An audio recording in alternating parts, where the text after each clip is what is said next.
Hopefully so.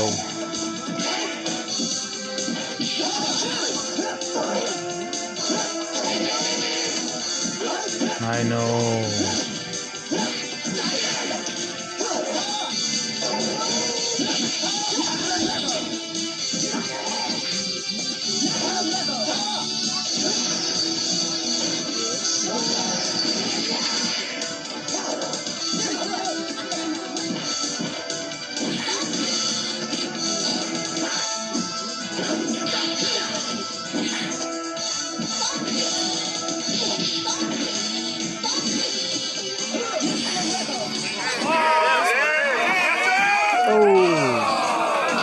Oh, is that again?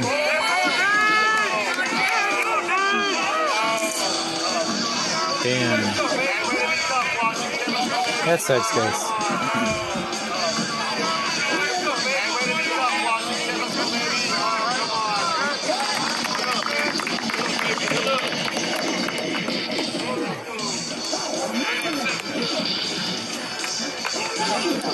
Oh well, what can you do, guys?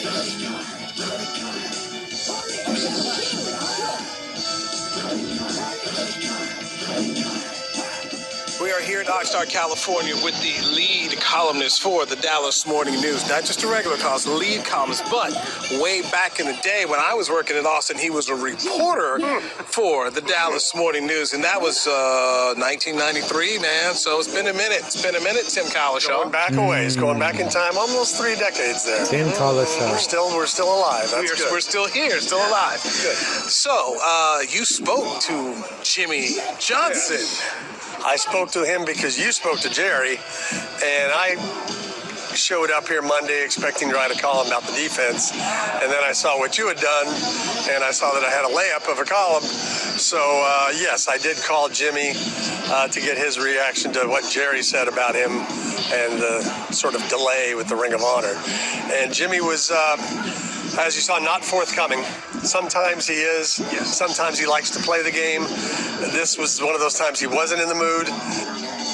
Oh, sorry, guys. And I spoke to him twice for maybe a total of 30 seconds, and there was a click at the end of the line at the second time, so that was kind of all I got. Was he annoyed? He was in a meeting. He was in a seminar. Fox is having some seminars, and so he wanted it to be something important, and I didn't tell him what it was. He had asked by text, "What is it about?" I said I needed to call you, and I wasn't going to tell him. Doesn't care as much about. Oops, my bad. It. And he said, "I don't want to say anything about the Cowboys." And so he wanted it to be something important, and I didn't tell him what it was. He had asked by text. He was in a meeting. He was in a seminar. Fox is having some seminars. And so he wanted it to be something important, and I didn't tell him what it was. He had asked by text, "What is it about?" I said I needed to call you. And I wasn't going to tell him what it's about. So I just asked about the Ring of Honor and Jerry, and he said, "I don't want to talk about it." And then I gave him your sniveling line, or Jerry's sniveling line to you. And there's the briefest pause, and I thought, come on, Jimmy, you can do it. And he said, "I don't want to say anything about the Cowboys. Don't even tell people you talked to me." And there was a click. And so that was kind of like the old days with Jimmy. That was how it used to go with him. It usually goes much better. But you know, I think he's honestly more sick of that and really doesn't care as much about the Ring of Honor as some fans do. And just those of us who think he obviously deserves to be there and can't figure out why Jerry, who's got the Hall of Fame jacket, he's got the #1 on Forbes, he's got everything except Super Bowl success in the last quarter century. He's got everything else, why he can't bring himself to do it. So I used the word petty. You did. Because that's how I felt. You tell me. No, that was a strong beginning, and that's, I think, what led him to say that it's BS for anybody to make something of this. But the way he answered you, "I've said I'm going to put him in." It's like that's the end of the story for him. I've said I'm going to put him in. Now, don't make me do it. I've said I'm willing to, but that doesn't mean it's going to happen, you know, while he's alive or sometime in the next 5 or 6 years. It is remarkably petty. I mean, why did they should both be? Jimmy had a lot of faults that in the original dispute. A lot of that was on him back in the 90s. He was pretty careless with a lot of stuff, and he wanted out. But it's remarkable, Jerry. Just to mention that Jimmy really gets him going, and he feels like that's what causes him to lose all credibility. You and I have been to these Pro Football Hall of Fame ceremonies. Yes. And for me, there's two things that stand out that I absolutely don't like. Number one. Oh, okay. With a lot of stuff, and he wanted out. But it's remarkable, Jerry. Just to mention that Jimmy really gets him going, and he feels like that's what causes him to lose all credibility. You and I have been to these Pro Football Hall of Fame ceremonies. Yes. And for me, there's two things that stand out that I absolutely don't like. Number one, when they want to put someone who's dead. Kenny Stabler, that he's like, okay, he was around long enough for us to know that he should have been in, and then he passes, he can't enjoy it. Or Mick Tinglehall, a part of 4 Super Bowls with the Minnesota Vikings, he finally gets in, he's wheeled up on stage, he can't talk, Fran Tarkenton has to talk for him. I don't want to see Jimmy get the honor and he can't enjoy it. Right. I mean, True. Jerry's, I don't know the exact birthdays, but Jerry turns 80 this fall sometime. Jimmy turns 80 next spring. I'm not saying 80's old, but we are getting up there in numbers. No and if he's kidding. going to drag it out a few more years, that's entirely possible. You think about Gil Brandt. Gil Brandt got into the Hall of Fame. Had he gone in a year or two later, he would have been wheeled up there, and he would have been in not nearly as good a shape and he was in his mid-80s, I believe, when he got it. So there's no reason to wait. He's been gone. Let him have his day. It's really both their days. At least that should be the way Jerry views it. So I don't know why they wouldn't do it this year, but clearly, as he told you, it looks like they won't. Okay, so for the younger kids out there that don't know, like my children have no clue who these two gentlemen are, right? Why did it end again?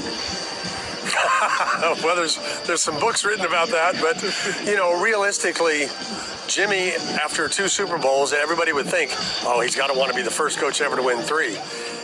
He wanted to go to Jacksonville. He actually wanted to go to Miami. Miami wasn't open. Jacksonville was a new team. He wanted out. He wanted out of his contract. Jerry wanted to change his contract.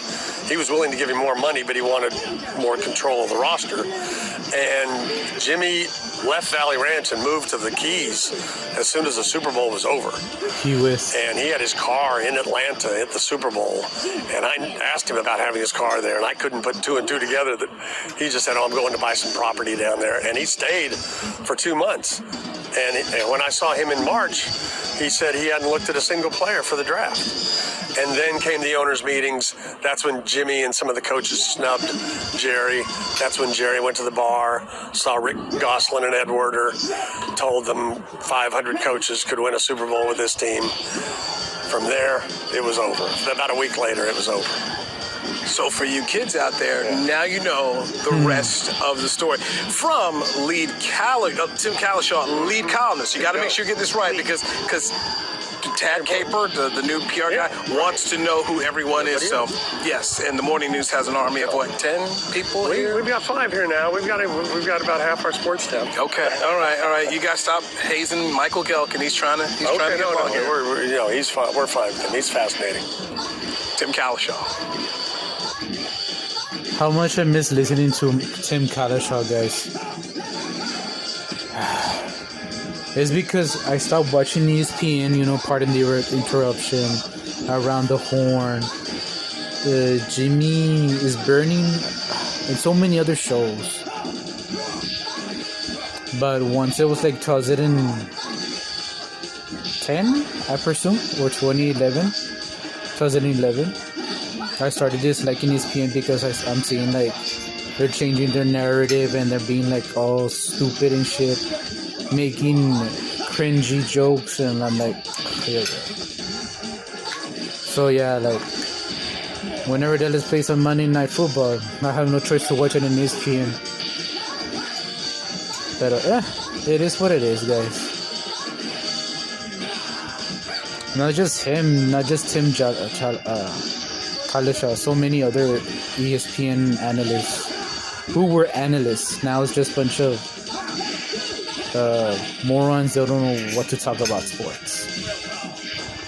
So sad, right, guys? What can you do about it? Have a great one. Peace.